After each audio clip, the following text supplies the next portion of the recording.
everybody, and thank you for joining us today. I get to interview my good friend, Kristyn Cozad today, the founder of Illuminating Purpose. And I'm super excited for you to get to know her like I have. Kristyn, how are you today? I'm doing great, Shelley. Thank you so much. I'm excited for us to sort of put our work out there in a way that we can be known a little bit better by the people that are following us on YouTube. It's exciting. Tell me about how you got into coaching.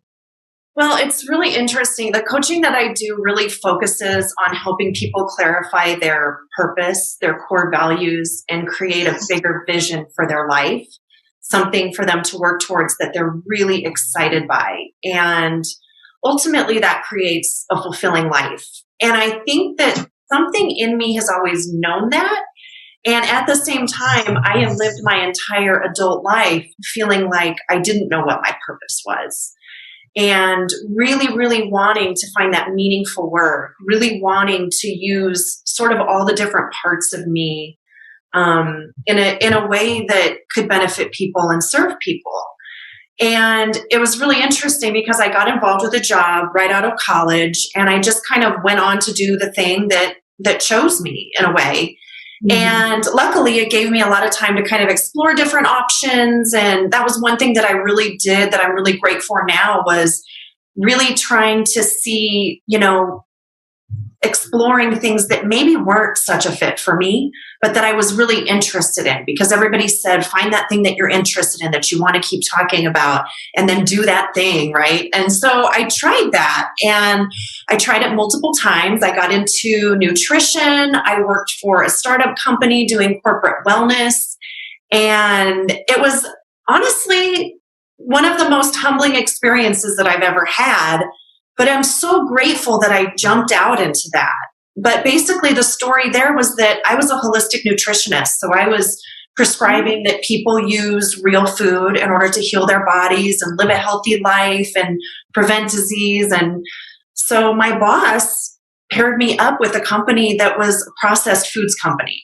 And so one thing that I found in that time was that I would put together these presentations, and I would work from 8 o'clock in the morning, and I'm not a morning person. I would work from 8 o'clock in the morning until 10 o'clock at night, like getting all my information and putting it together and crafting my message. And then I would get in front of the group, and I would just lose, even walking into the building, I would just lose my energy because I was not a fit for this company. So it was one of those situations, and I've had multiples of those throughout the years, where I've stepped out in something, I've tried something, I got educated in something, and it maybe wasn't a fit. So I got to the point when I moved to Denver where I was really sort of just, okay, God, what do you want to use me for? What are the gifts that I have? Between the story that I have, the experiences that I have, the training that I have, and the desire that I have in my heart to serve people, where am I going to be using that? And I just felt this sense of I needed to take care of the people that were in my life, immediately in my life, in my local community.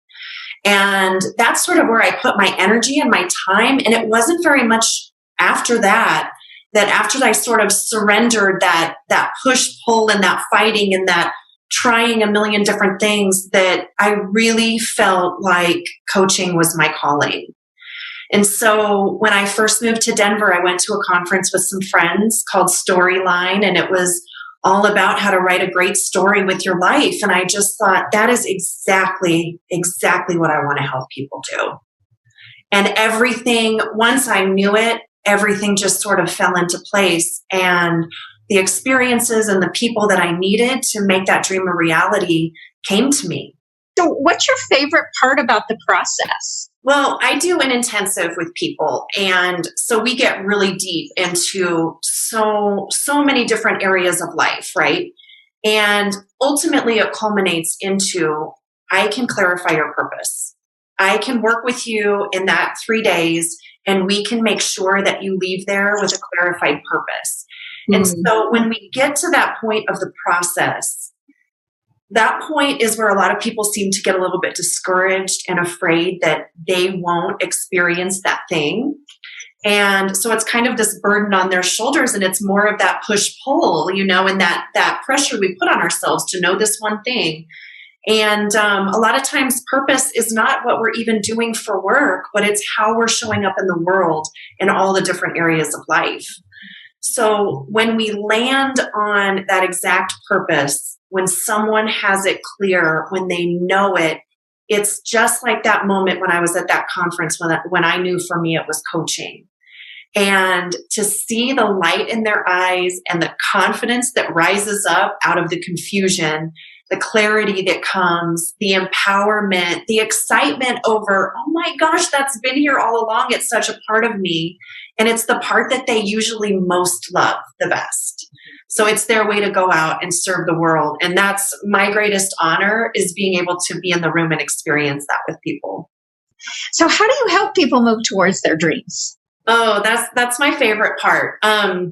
So it's really funny. What I have found is that people have a hard time conceptualizing a vision that's that far outside of them.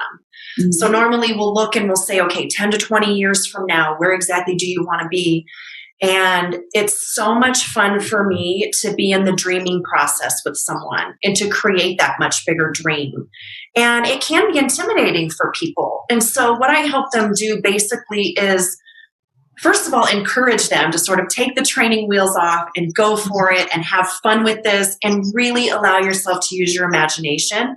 That's what vision casting is. That's what dreaming is using that imagination. And so I help them to do that. And then, instead of having something, this big goal or this big vision that's really intimidating and can potentially freeze a person up, we help them to break it apart into workable pieces. Okay, where I am today, what are the most effective actions that I can take that will build me toward that? That will, when I'm living out of my purpose and my values, what are the things that I can be doing right now on a daily basis to help to build for that larger vision? And it's kind of a learning curve, because sometimes people are built for the details.